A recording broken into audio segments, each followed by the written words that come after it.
আপনাদের সকলকে স্বাগত। আজকের session make samples of darts and pleats. সেশনের শেষে আমরা জানতে পারবো কনস্ট্রাক্ট এবং স্টিচ সাইড প্লিটস, কনস্ট্রাক্ট এবং স্টিচ ইনভার্টেড প্লিটস, কনস্ট্রাক্ট এবং স্টিচ বক্স প্লিটস, কনস্ট্রাক্ট এবং স্টিচ প্লিটস উইথ সেপারেট আন্ডারলে।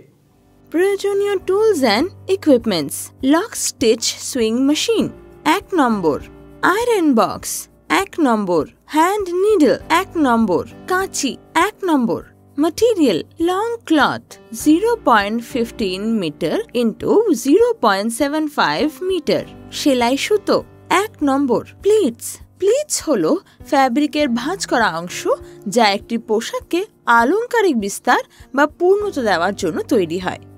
এগুলি সাধারণত ব্যবহৃত হয় স্কার্ট এবং ড্রেসেসে, তবে হাতা এবং পোশাকের অন্যান্য উপাদানগুলিতেও ব্যবহৃত হয়। প্লিটসের নির্মাণ বৈশিষ্ট্য: প্লিটস ভার্টিক্যাল ডাইরেকশনে ফোল্ড করা হয়।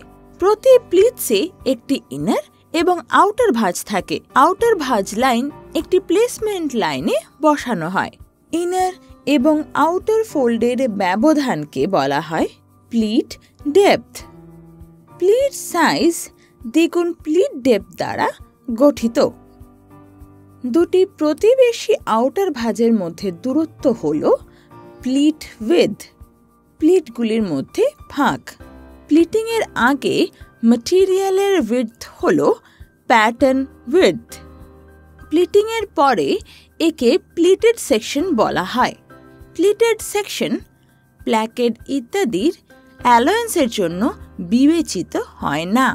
প্লিটসগুলোকে ক্রিস্পলি প্রেস করা যেতে পারে অথবা আনপ্রেসডও ছেড়ে দেওয়া যেতে পারে যাতে নরম ভাঁজের মতো ঝুলিয়ে রাখা যায়। প্রেসড প্লিটের জন্য যেসব গার্মেন্ট ফ্যাব্রিক সহজে ক্রিজ করা যায় তা উপযুক্ত। প্রেসিং ক্লথের সাহায্যে প্রেসিং করতে হবে। যদি প্লিটসগুলি শার্প হয় তবে ক্রিজ করতে স্টিম বা ড্যাম্প ক্লথ ব্যবহার করুন। তারপর নিশ্চিত করুন যে প্লিটগুলো সরানোর আগে থরলি শুকিয়ে গেছে। প্লিটস বানানোর সময় বাস্টিং সেলাই অপসারণের আগে এগুলিকে প্রেস করা হয়। প্লিটসের ধরন: সাধারণত 3 ধরনের বেসিক প্লিটস হয়ে থাকে। নাইফ প্লিটস প্লিটসের সবথেকে common form. Outer fold line সবাই এক ডাইরেকশনে প্লেসড। নাইফ প্লিট সেট করার সময় প্লিট ডেপথ এবং প্লিট উইডথের মধ্যে 3টি সম্ভাব্য প্রপোর্শন রয়েছে। Pleat depth is equals to pleat width, যা নর্মাল প্লিট।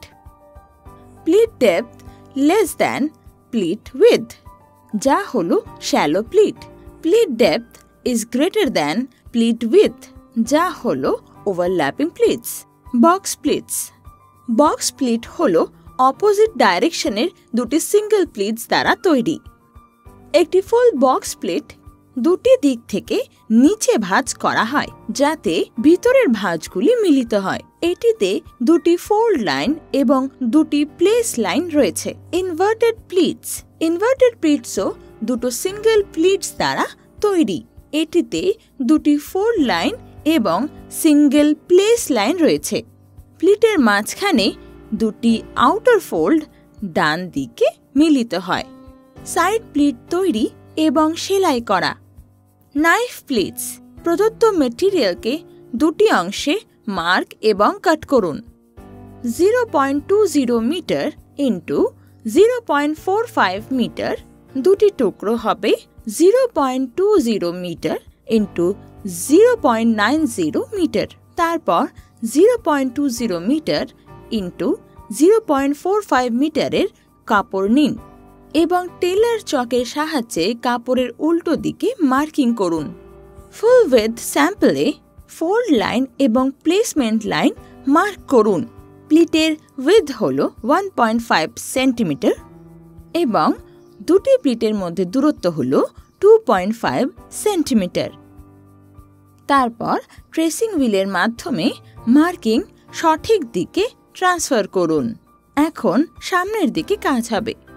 ফোল্ড লাইন বরাবর ফ্যাব্রিক ভাঁজ করুন এবং প্লেসমেন্ট লাইন বরাবর নিয়ে আসুন। সব লেয়ার্সে পিন প্লিটস করুন এবং পুরো থিকনেসে ফোল্ড লাইনের কাছে বাস্ট প্লিটস করুন এবং পিন সরিয়ে দিন। এজ থেকে 1 সেন্টিমিটার দূরত্বে মেশিনের সেলাইয়ের সারি তৈরি করুন যাতে প্লিটগুলো থেকে রাইট অ্যাঙ্গেল থাকে এবং আয়রন বোর্ডের ওপরে কাপড়টিকে ডান দিকে রাখুন এবং প্লিটগুলোকে প্লেস করুন। একটি ড্যাম্প মাসলিন কাপড় ব্যবহার করুন এবং প্রেস করার আগে প্লিটসের ওপর রাখুন। আয়রনকে শুধু প্রেস করুন, আগে পিছু করবেন না, এতে ফোল্ড ড্যামেজ হতে পারে। তারপর কাপড় ছাড়া আবার প্রেস করুন এবং শুকিয়ে না যাওয়া অবধি ফ্যাব্রিক নড়াচড়া করবেন না এবং কাপড়ের উল্টো দিকেও সেম প্রসেস রিপিট করুন। ইনভার্টেড প্লিটস তৈরি এবং স্টিচ। 0.20 মিটার এবং 0.90 মিটার আকারের কাপড়ের একটি টুকরো নিন। কাপড়ের উল্টো দিকে মার্ক করুন। ফোল্ড লাইন এবং প্লেসমেন্ট লাইন মার্ক করুন এবং প্লিটের উইডথ হবে 7.5 সেন্টিমিটার। দুটো প্লিটের মাঝখানের দূরত্ব হবে কাপড়ের উল্টো দিক থেকে 1 সেন্টিমিটার। তারপর ট্রান্সফার হুইল বা নচেসের মাধ্যমে সমস্ত মার্ক কাপড়ের সোজা দিকে ট্রান্সফার করতে হবে। এবার সোজা দিকে কাজ করুন। সোজা দিকে ভাঁজ করুন এবং প্রথম এবং দ্বিতীয় ভাঁজ লাইনে ডান থেকে বাম দিকে প্লেসমেন্ট লাইনে আসুন এবং পুরো থিকনেসে পিন প্লিটস করুন এবং সেম প্রসেস অল প্লিটসে রিপিট করুন। সমস্ত লেয়ারের মধ্যে ফোল্ড লেয়ারের কাছাকাছি পিন এবং বাস্ট প্লেট করুন এবং 1 সেন্টিমিটার দূরত্বে এজ থেকে রো ওয়াইজ মেশিন সেলাই করুন যা প্লিটের সমকোণে হবে। তারপর পিন সরিয়ে দিন। ড্যাম্প ক্লথের সাহায্যে প্লিটস প্রেস করুন। বক্স প্লিট তৈরি এবং স্টিচ। বক্স প্লিটস 0.20 ইন্টু 0.90 মিটারের কাপড় নিন। তারপর উল্টো দিকে ফোল্ড লাইন এবং প্লেসমেন্ট লাইনে মার্ক করুন। প্লিটের উইডথ হবে 7.5 সেন্টিমিটার এবং দুটো প্লিটের মধ্যে ব্যবধান হবে 4 সেন্টিমিটার এবং ট্রেসিং হুইলের মাধ্যমে সমস্ত মার্ক সোজা দিকে ট্রান্সফার করুন। এবার সোজা দিকে কাজ করুন। প্রথমে বি লাইন ফোল্ড করুন এবং ফার্স্ট প্লেসমেন্ট লাইন এর কাছে নিয়ে আসুন এবং সি ফোল্ড লাইন করুন এবং সেকেন্ড প্লেসমেন্ট লাইন ডি এর কাছে আনুন এবং প্লিটস করা কন্টিনিউ রাখুন।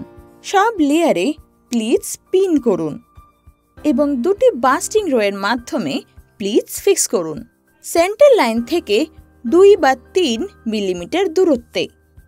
তারপর পিন সরিয়ে প্লিটস পিন করুন।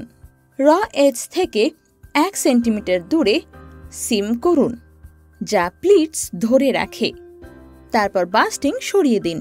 সেপারেট আন্ডারলেয়ের সাথে প্লিটস বানান এবং স্টিচ করুন।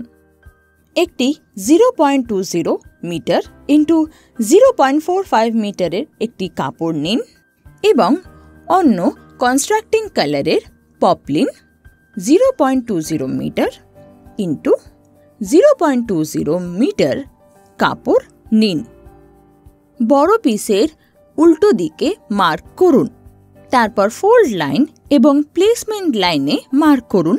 প্লিটের উইডথ হবে 5 সেন্টিমিটার। প্লিট এক্সটেনশনের সিম অ্যালাউন্স 0.8 সেন্টিমিটার এবং দুটি প্লিটের মধ্যে দূরত্ব 2 সেন্টিমিটার। তারপর ট্রেসিং হুইলের সাহায্যে সোজা দিকে মার্ক ট্রান্সফার করুন।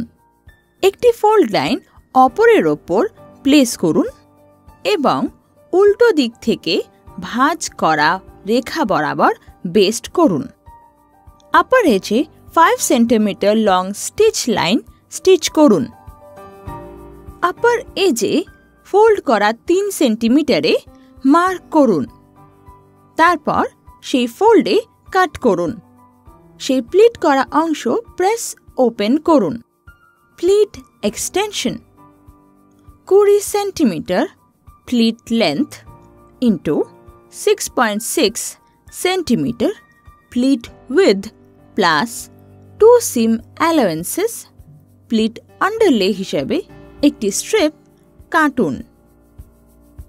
কন্ট্রাস্টিং কালারের কাপড় ব্যবহার করুন। আপার এজের 3 সেন্টিমিটার নিচে প্রান্তে কাট করুন। সোজা দিকে একসাথে রেখে প্লিট এক্সটেনশনের ওপরে প্লিট আন্ডারলে রাখুন।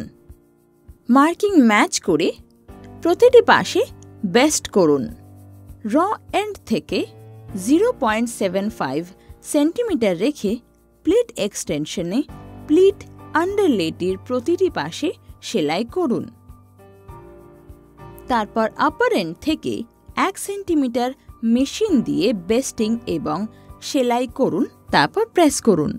রিক্যাপ, সেশনের শেষে আমরা জানতে পারলাম কিভাবে স্টিচ এবং সাইড প্লিটস করা হয়, কিভাবে ইনভার্টেড প্লিটস এবং স্টিচ করা হয়, কিভাবে বক্স প্লিটস এবং স্টিচ করা হয়, কিভাবে স্টিচ করা হয় প্লিট সেপারেট আন্ডারলের সঙ্গে।